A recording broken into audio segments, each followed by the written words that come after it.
Voici Julien, infographiste 3D. Son bureau est situé dans un des grands pôles de la French Tech, le regroupement français des entreprises de nouvelles technologies. Start-up, site internet, applications pour smartphone ou encore images de synthèse. Je vous présente Bérangère, qui est assistante de direction. Ensuite, nous avons Aïgoul et Nicolas qui sont infographistes. Loris et Lionel qui sont développeurs. Ensuite, derrière, nous avons Noé et Lilou qui sont stagiaires. Fabrice qui est infographiste.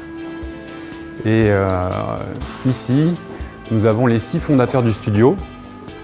Donc Julia qui est superviseur modeling, David qui est superviseur rendu, Marc qui est directeur artistique, Manu directeur technique, Florent directeur artistique et Mathieu qui est président.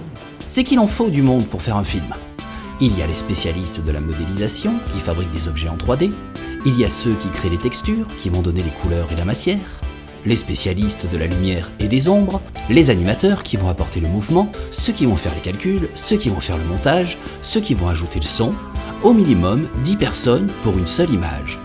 C'est un secteur d'activité qui offre beaucoup d'opportunités. Moi à la base j'étais prof de PS et je me suis reconverti au bout de quelques années. Au début je faisais un peu d'infographie pour m'amuser.